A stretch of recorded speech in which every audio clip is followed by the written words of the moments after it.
Rather lads, welcome back to Costa Arsenal Podcast. My name is Kossi. Welcome back to a brand new video. This is your latest Arsenal news and preview as we take on FC Lens tomorrow in the UEFA Champions League match day 2. I love to say this, but I'm going to say it again at least one more time, guys. One more time.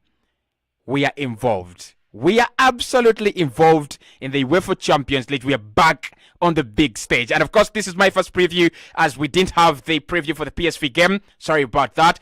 Let's dive into the Thomas Partey story. Let's dive into the Gabriel Martinelli story as well and Saka as well, as we get to know what are we going to be facing when we play tomorrow in France. It's there's been already a couple of disorders. The team has taken off 13 minutes late according to the planned schedule, and therefore Mikel Arteta's press conference has been delayed, right? So we might have the press conference today, later on today, and if it's today, then I'll do a reaction tomorrow. But of course, if he does it tomorrow, we will have a live reaction tomorrow. Either way, it's been delayed, but we will have it, right? We'll have it. So the big story, guys, around this one is Thomas Partey coming back to full fitness. Now, the Ghanaian international has taken to his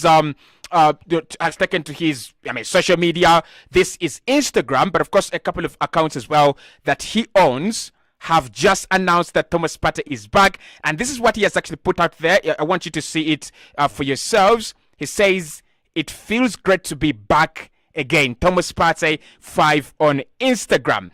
That is a massive boost for us.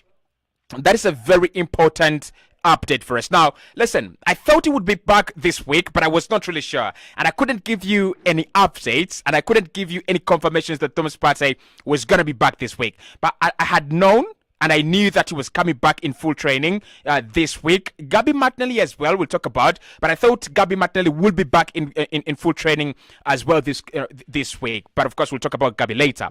So Partey has been in training. There are photos showing that. There are photos confirming that Thomas Partey has been in today's training. So you can see the photo that he has posted. But then you can also look at that.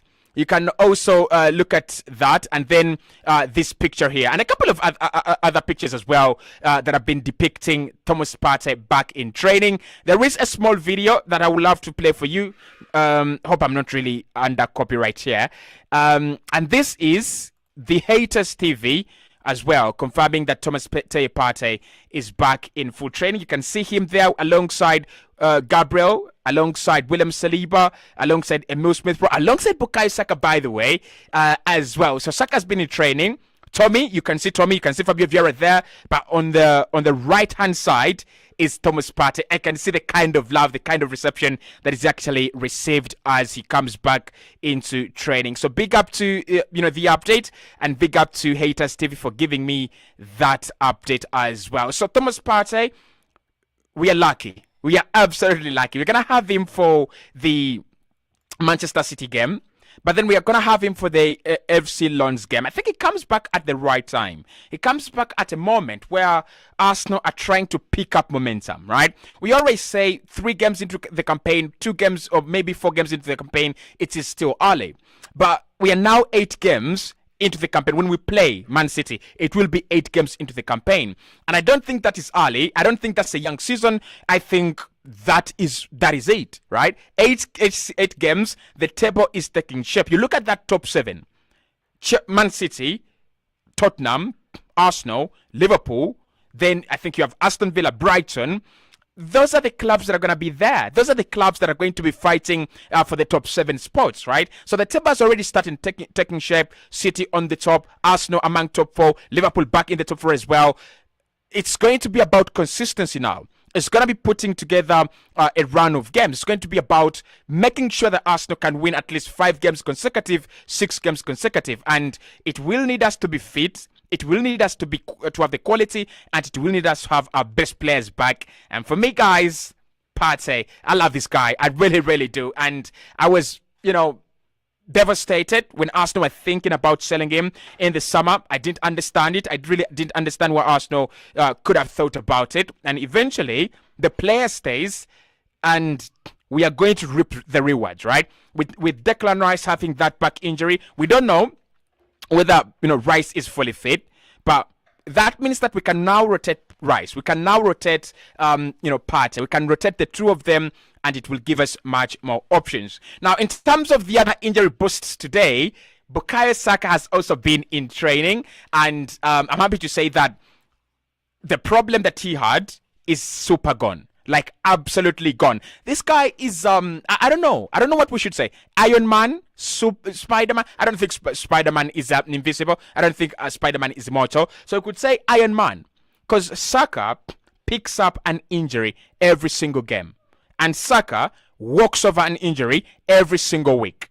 This guy has not missed an Arsenal game this campaign, apart from the Brentford game, which, for me, whether he was fit or not, you don't play him in that game. Like, to be honest, right? So, Saka is back in training. The video right on your screen will show you on the right-hand side as well. You will see Saka, right? So, you sing Thomas Partey, you look at Vieira, but then you look at Emil Smith-Rowe and Bukayo Saka. So, Saka's been in training, fully fit. He's ready to go for the FC Lens game. Do we rotate him? We're going to talk about that during the part where I talk about the preview and all the good stuff about FC Lens. Gabriel Martinelli is the one that I hope to report on today, that is also back, but Gabi has not been in training. So I just can't concoct a story. He's not in training, and that's it. I think the problem might have been bigger than we expected. The problem might have been, as more serious as compared to how Mikel Arteta had seen it and how the medical team had actually seen it. Because if you remember Mikel Arteta's press conference before the Bournemouth game, he actually said that, he had said that Gabi we want him to be back, and we hope we can actually have him back. But at the moment, he's not yet back. And therefore, he talked about it in a way that you don't feel it's a big problem. You don't feel he's going to be, months out or weeks out. But every single day, it kind of feels like Gabi is, farther away from coming back as compared to the distance of him, being out, right? So Gabi not in training. There is still a possibility, and this is what I want to say. There is still a possibility that Gabi could play against Man City. But if he doesn't train on Monday, and potentially if he doesn't train tomorrow, because the team is now in France, right? So if he doesn't train on Monday and Tuesday, does he have big chances of playing against Manchester City on Sunday? I don't think so. So we might not see Gabriel Martinelli until after the international break. Okay, so with the injury update, that's where we are, guys. Thomas Partey fully back in training. We've seen the video, we've seen the photos, and the big Ghanaian guy is back. He's taken to his social media confirming that it feels to be back again, right? So that's where we are. Now, let's get into the preview. The team has taken off a little bit earlier, a little bit later, by the way, than our planned schedule. And I am not yet aware of the reasons, but what I know is that it has caused a ripple effect where Mikel Arteta's press conference has been pushed. And that's why we are doing this preview without knowing exactly to the extent of who is fit, who is not fit, because Mikel Arteta's press conference has been a little bit delayed. But of course, we'll do the preview, and tomorrow we'll dive into the latest team news and Mikel Arteta's press conference as well. Now, FC Lens have played 5 games at home in France in the French Ligue 1. They've lost 3. They've actually won. They've won 2. They've won 2 of their last 2 games, which is actually positive. Eliwa is scoring in their last game, winning 1-0, and I think they've also beaten Strasbourg 2-1. But you've heard me probably. I've been singing this as a song. They're not a quality side, and I hate disrespecting clubs. You know me, guys. At times, 90 out of 100, I will respect our opponents. But their opponents, I don't want to respect. Their opponents, I don't want to give credit for nothing. I just don't think Lens a side to be afraid of. I just don't think FC Lens a side that Arsenal should be really worried about. It is clear 6 points. It is a minimum of 8 goals home and away. So what I mean there is we should score 4 away from home, and then we should score another 4 at the Emirates Stadium. This is a game. You know one of those UCL fixtures where you have like Bayern, Barcelona, Benfica, and then Victoria Pleasant, or you have like Copenhagen. It feels like that. It feels like FC Lons are misplaced in this group. And I want to give them a lot of credit because they did get a point against PSV. No, not PSV, sorry, against Sevilla. They got, it was a 1-1 draw against Sevilla. And I was shocked, I was surprised, I was mesmerized, and I was full of praise for them. I said, if they can get a point against Sevilla, they can maybe push for something against PSV, and they could see themselves in the Europa League. I think that is the maximum they will be hoping for, third in the group. So I don't want Arsenal to go out there and embarrass themselves. I don't want us to go out there and, create a joke of ourselves by going, well, it was a hard game. Mikel was talking about it in his last press conference after the Bournemouth game. And he said their quality side and it's a difficult game. I don't think it's going to be a difficult game. I don't think they're a difficult opponent, but it's just an important game. And with all important games away from home, you've got to treat it with respect. So I don't have a problem with Mikel rotating and making sure that he's treating the game with respect. What I do not want is Arsenal to pick up injuries in a game where we are supposed to be safe. To pick up injuries in a game where we are supposed to be rotating our key buttons, especially Saka, Jesus, Rice, Saliba, and potentially Alexander Zinchenko as well. So personally, I'm not giving them a lot of credit because they don't have a lot of credit in the bank. So I want your thoughts as well. Which starting 11 is better for you? Which starting 11 should we put out there? Would you go strong against FC Lons? Second match day 2, Champions League, important game. Important. I cannot emphasize how important this game is because it's not a big game between Arsenal and FC Lens. It's not a big game, but it's important, like really important. If you will have remembered, or you will remember, when we played in the UCL under Arsene Wenger, everything could happen, but there are things Arsene Wenger made sure happened. One, we won our games on match day 1. You remember, guys, like we could win our games on match day 1. Whether you're Olympiacos, Benfica, whether you are a hard nut to crack, we could win our games on match day 1. And we could also win our games on match day 2. And what usually happened is Arsenal could drop points on match day 3 and match day 4 on that back-to-back fixture.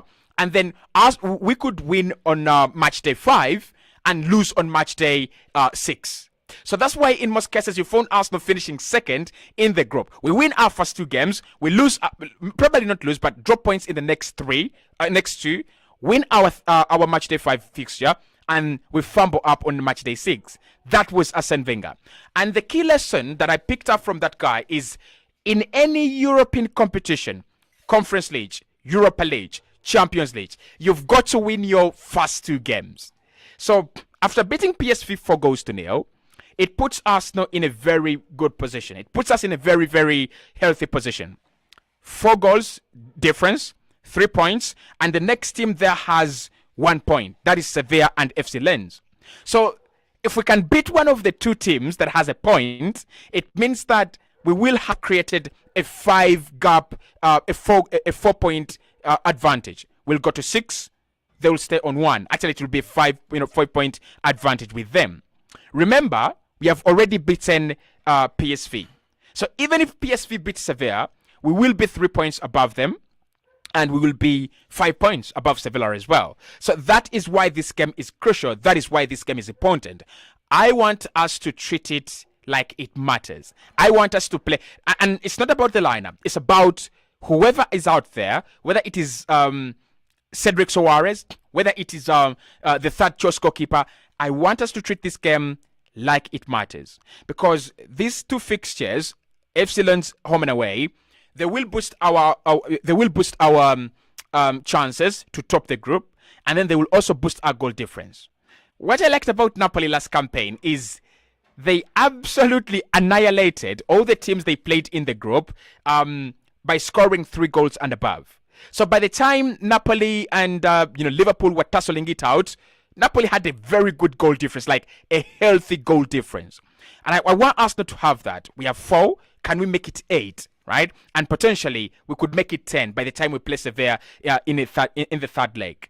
After that, you're playing to manage right? You're playing to top the group. You're just managing, winning 1-0, drawing 1-1, and it will be okay. But then it takes the pressure away. After this game, straight, we are back at home, and we take on the Devils. They're not the Devils in the way that you could call Man United, but they're the Devils, honestly, because they're unbeatable. They're very hard to beat Manchester City. So winning this game will just add some credit to us in the bank. Like, imagine we go away at Brentford, we win.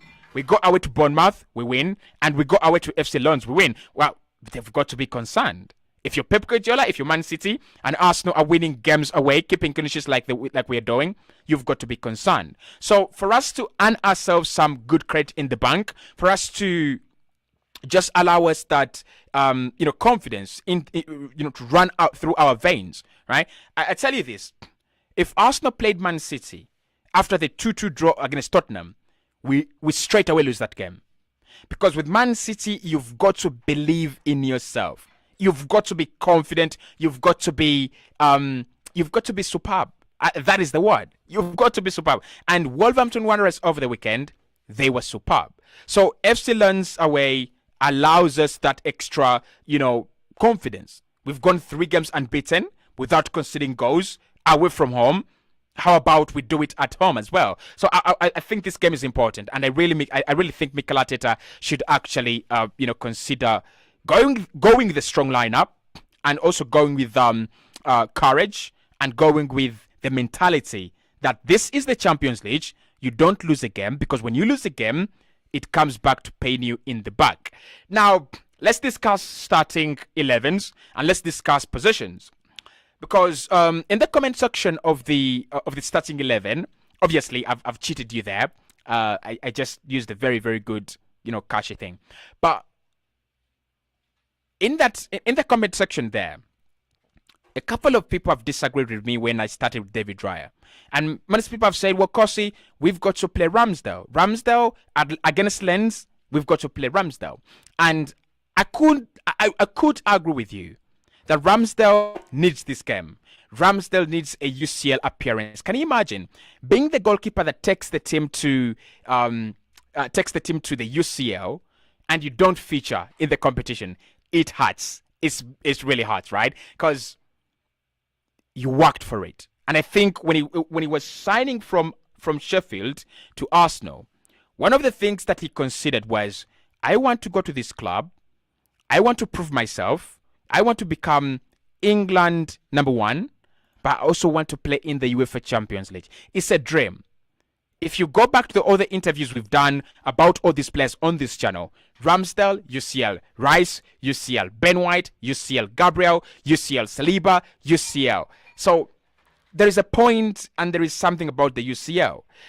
And I think if Mikel is considerate, right, he would give Aaron Ramsdale the chance. But this is my problem with Rams starting in goal. And this is my problem with Ramsdale playing this game. Where is the consistency then?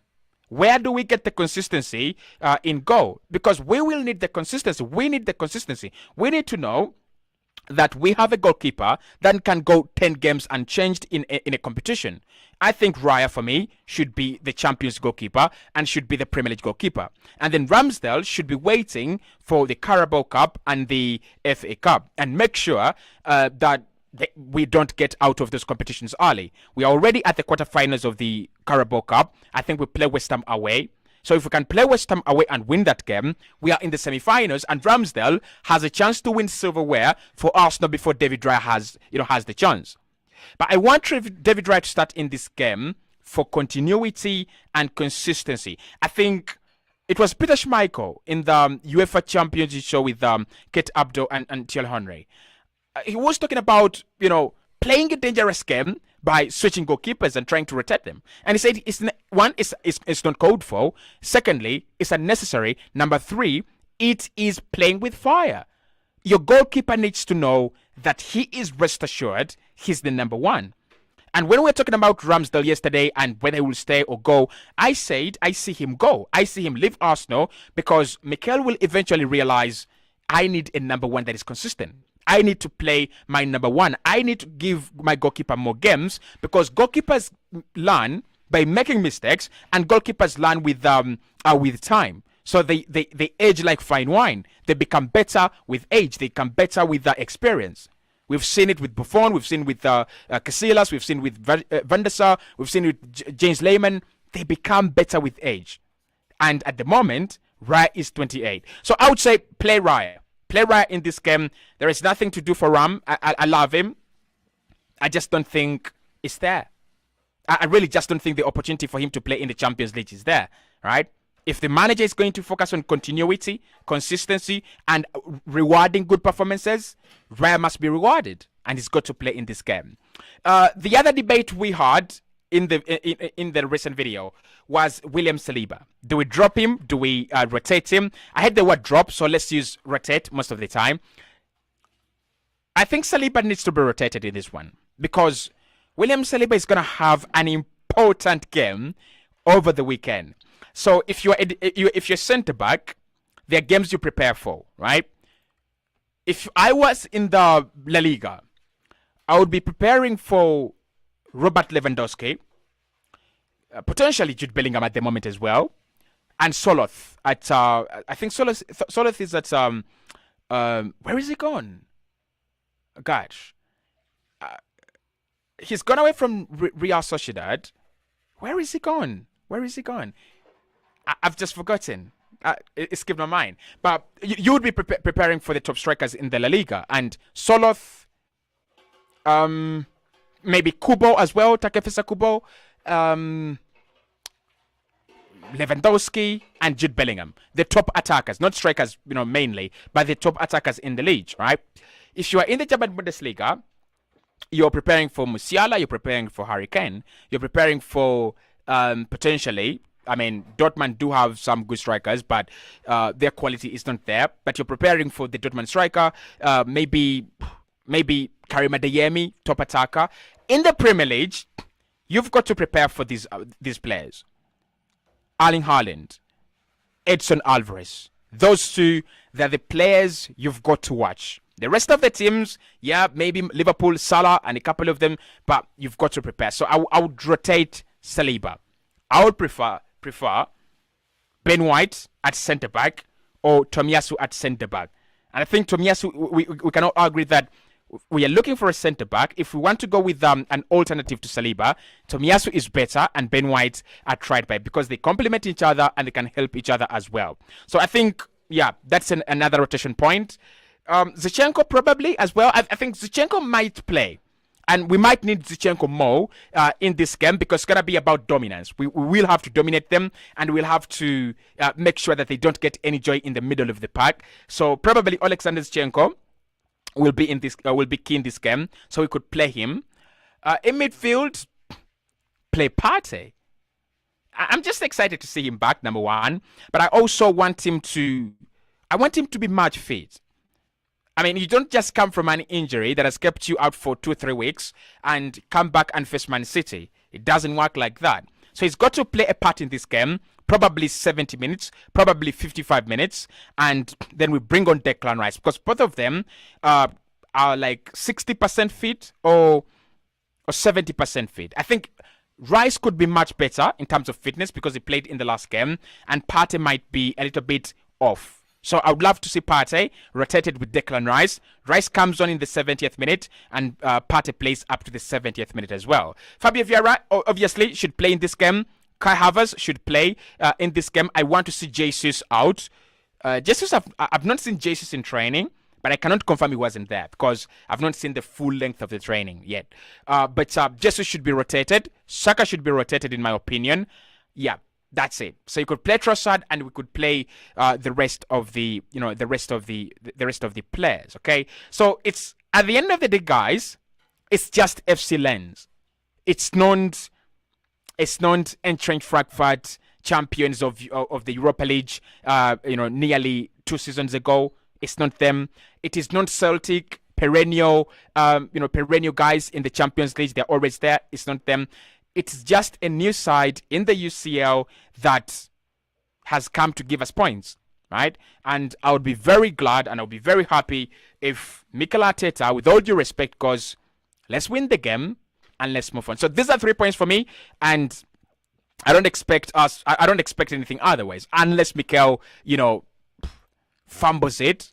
I mean, he's not one to fumble things, especially during the earlier parts of the campaign. He fumbles them during the end of the campaign, but during the earlier parts of the campaign, he usually gets it right. So hit the like button for me. Subscribe to the podcast as well. It's the Arsenal Total Access show. It comes your way every single evening. If you want the latest around Arsenal, make sure you actually watch this one. And of course, if you're coming back from work, if you are just getting time to rest, if you're coming back home, this is the show to keep you updated with whatever is happening around the club. Isaac says, hi, Kosi. Ramsdale is okay, but he can't give us a clean sheet like Raya. Let Ramsdale play in the Carabao Cup alone. Okay. Tony says, if Arteta doesn't want Nelson as a false nine, then he has to bring in Kai. Yeah, I want Kai as a false nine, especially in this game, just to see where he is at. But Nelson as a false nine? Guys, do you agree? Do we agree? I mean, I want your thoughts about this one because it's kind of a new concept. I'm not a coach. I'm not even, I don't have any license about, when it comes to coaching. So I want your thoughts there. Okay, David says Tomiyasu, Kivio, Gabriel, White at centre back, in defense. El Neni to start, Jorginho to start, Kai to start, that's the midfield. Reece Nelson, Fabio, Emile Smith-Rowe, then Ramsdale. That is a very, very changed side, David. That's a very changed side. But shout out, you've given me a starting 11 and doesn't really look bad. Tony says Ram in goal. White, Tommy, Gabi, and Kivio in defense. Jorginho, Elneny, Vieira, Trossard, and Nelson up top. I've not seen Nelson play in that role. I cannot say no, and I cannot say yes. But I would prefer Emile Smith-Rowe in that role. I prefer Kai in that role. I prefer Fabio Vieira in that role because they feel like false nines. They look like they have the Firmino vibe, right? But of course, again, Reece Nelson is explosive. If you played him there, he could give you something different as well. Okay, Joseph says we need to bring our full squad to secure our position. I can't disagree. I can't disagree. The first 3 games in the group mean a lot. You win those 3, you've gone through. Absolutely. Okay, Isaac says I would like to see Jesus and Saka on the bench. Yeah, rotation. It's a game for rotation. I mean, Mikau knows it.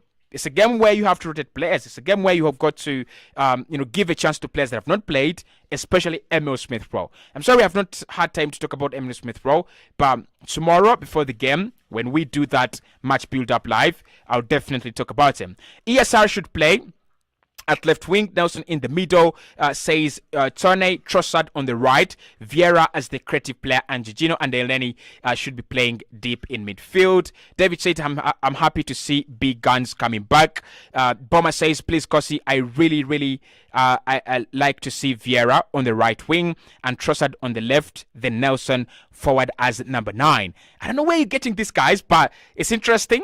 It's quite very, very interesting. Tony says PARTEY should play against FC Lens for 60 minutes, and then we bring on Rice to gain more fitness. Yeah, I agree with you. Really, I do. Okay. I'm grateful for Saka to be back. That's Segia in the comment box below. Jaffa says, I'm grateful for the return of Thomas Partey. I'm happier to see Saka. I was so worried that he might miss the Manchester City game. No, he's not going to miss the City game. He's absolutely available. Oliver says, Kosi, let Raya remain in our goalkeeping role. And then Kamukama says, Kosi, we have to win every single game. It's impossible, guys. It's practically impossible. We can't win every single game, but we can give our all to every single game, and that's why that's the difference. That's what big teams do. That's what top sides do.